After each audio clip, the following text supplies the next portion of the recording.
Iya, selamat siang anak-anak. Bagaimana kabar hari ini ya? Pada sehat-sehat semua kan? Oke, baik. Saya akan melanjutkan materi untuk hari ini ya.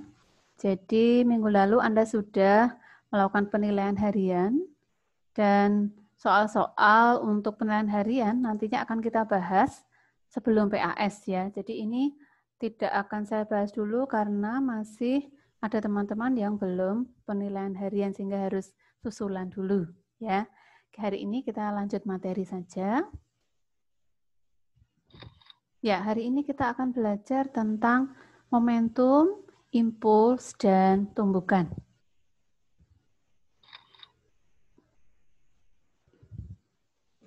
Nah, di dalam bab ini kita akan belajar 3 hal. Yang pertama, impuls dan momentum. Yang kedua, hukum kekekalan momentum. Dan yang ketiga, tumbukan. Ya, untuk bisa memahami ini, kita awali dengan 2 buah diskusi seperti ini.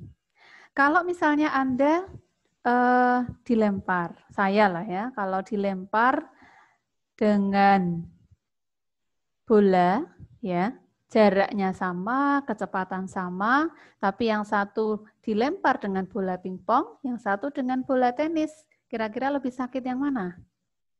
Ya, tentunya akan lebih sakit ketika kita dilempar dengan bola tenis. Mengapa demikian? Karena bola tenis masanya lebih besar dibandingkan massa bola pingpong. Pertanyaan kedua, kalau misalnya bolanya sama, jaraknya sama, tapi yang satu dilempar dengan sangat cepat, yang satu dilempar dengan sangat lambat. Lebih sakit yang mana? Ya tentunya lebih sakit ketika kita dilempar dengan lebih cepat. Nah, ini ada kaitannya nanti dengan momentum. Ya. Impuls dan momentum. Pengertian momentum. Momentum adalah tingkat kesukaran untuk menghentikan gerak benda. Ya. Momentum hanya dimiliki benda yang sedang bergerak. Jadi kalau benda yang diam, dia tidak punya momentum. Mengapa demikian? Momentum itu adalah hasil kali antara massa dan kecepatan.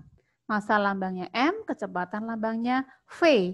Momentum lambangnya P, sehingga P sama dengan M kali V. Tadi kembali ke ilustrasi yang awal tadi, ketika dilempar dengan bola kasti, dengan kecepatan sama dibandingkan ketika dengan dilempar bola pingpong, pastilah momentumnya lebih besar yang bola kasti. Itu mengapa dilempar dengan bola kasti itu lebih sakit meskipun kecepatannya sama, jaraknya sama. Ya.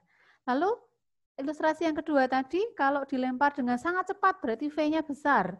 Meskipun yang dilempar bola yang sama, tapi momentumnya berbeda. Ketika V-nya besar, momentumnya juga jadi besar sehingga lebih sakit. Ya. Nah, momentum itu merupakan besaran vektor. Satuannya ikut rumus ini, massa kilogram, lalu kecepatan meter per sekon. Sehingga satuan momentum adalah kilogram meter per sekon.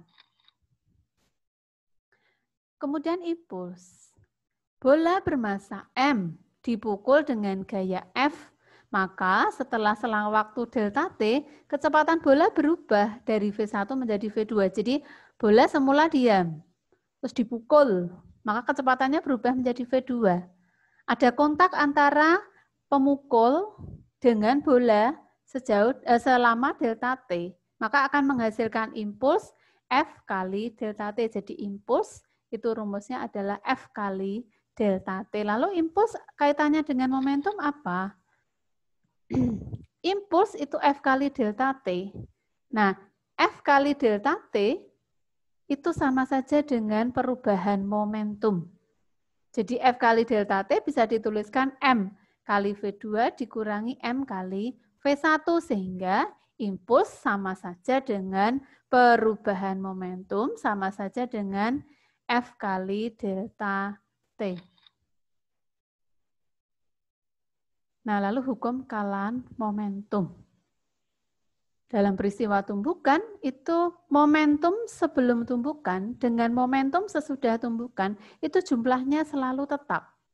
Jika tidak ada gaya luar. Perhatikan pada kasus berikut ini. Benda bola bermassa A dan bola bermassa B, masing-masing dengan kecepatan VA dan VB. Jadi bola A massanya MA, kecepatannya VA. Bola B massanya MB, kecepatannya VB. Ini adalah kondisi sebelum tumbukan. Maka akan ada momentum sebelum tumbukannya ini. MA kali VA tambah MB kali VB. Ini kondisi momentum sebelum tumbukan, jumlah momentum sebelum tumbukan. Nah, lalu setelah tumbukan, MA tetap, VA-nya jadi VA aksen, MB tetap, VB-nya jadi VB aksen. Maka ini pun ada momentumnya, momentum setelah tumbukan. MA kali VA aksen tambah MB kali VB aksen. Nah, momentum sebelum tumbukan sama dengan momentum setelah tumbukan. Jadi MA dan MB adalah massa bola A, massa bola B, VA dan VB adalah kecepatan bola sebelum tumbukan. Kalau diberi aksen berarti kecepatan bola setelah tumbukan. Nah, tumbukan itu dibagi menjadi 3 jenis. Ada tumbukan lenting sempurna, ada tumbukan tak lenting sama sekali, dan ada tumbukan lenting sebagian. Untuk setiap tumbukan itu selalu berlaku hukum kekekalan momentum. Tapi tidak semua tumbukan berlaku hukum kekalan energi. Hanya tumbukan lenting sempurna saja yang berlaku hukum kekalan energi mekanik. Sedangkan pada tumbukan tidak lenting sempurna dan lenting sebagian itu hukum kekalan energinya tidak berlaku. Nah, di dalam tumbukan berlaku namanya koefisien restitusi. Apa itu koefisien restitusi? Harga negatif dari perbandingan kecepatan relatif setelah tumbukan dengan kecepatan relatif sebelum tumbukan. Jadi E itu negatif V1 aksen min V2 aksen per V1 min V2. Yang ada aksennya berarti setelah tumbukan, yang tidak ada aksennya berarti sebelum tumbukan. V berarti kecepatan. Nah, untuk tumbukan lenting sempurna, ya, tumbukan lenting sempurna itu berlaku hukum kekalan momentum, berarti P1 tambah P2 sama dengan P1 aksen plus P2 aksen. P1-nya M1 V1 tambah M2 V2 sama dengan M1 V1 aksen tambah M2 V2 aksen. Lalu yang kedua, berlaku koefisien restitusinya sama dengan 1. Jadi rumus yang tadi, min V1 aksen dikurangi V2 aksen per V1 min V2, E-nya diganti angka 1. Lalu yang berikutnya berlaku hukum kekekalan energi mekanik. Tumbukan yang kedua itu adalah tumbukan tidak lenting sama sekali. Contoh peristiwanya seperti apa? Ada 2 bola dari tanah liat. Lalu bertumbukan. Nah, setelah bertumbukan, bola itu akan bergabung jadi satu, sehingga kecepatan setelah tumbukan sama. Maka pada tumbukan ini nanti berlaku hukum kekalan momentum dan koefisien restitusinya sama dengan 0, karena setelah tumbukan keduanya melekat jadi satu dan bergerak dengan kecepatan sama. Itu tumbukan tidak lenting sama sekali.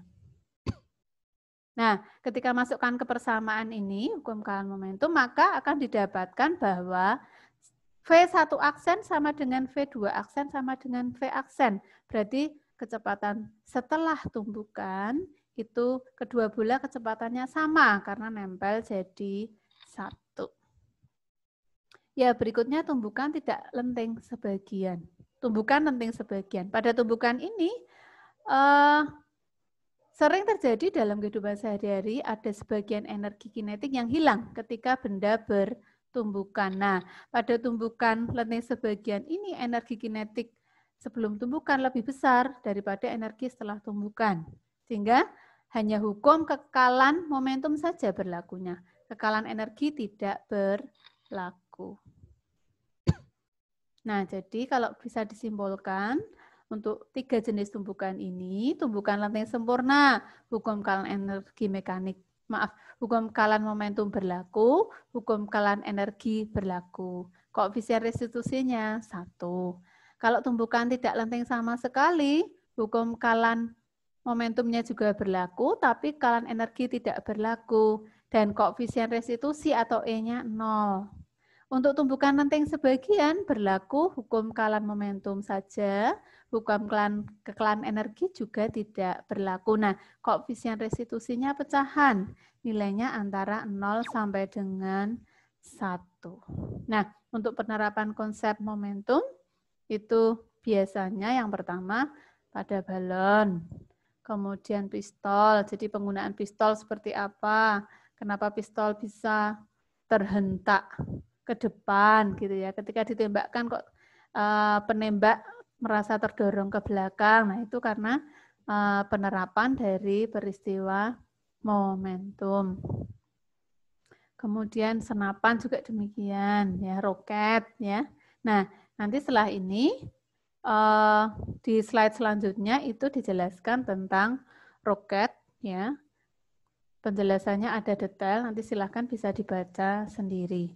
Baik, saya kira cukup sekian materi yang bisa saya sampaikan. Nanti dilanjut diskusi di grup ya. Saya akan memberikan contoh soal nanti di grup, kita diskusi bersama di grup rumpun. Ya, tugas Anda sekarang adalah mencatat materi ini, memahaminya. Kemudian setelah selesai, kita kembali ke grup rumpun untuk mendiskusikan contoh-contoh soal. Saya kira itu yang bisa saya sampaikan ya.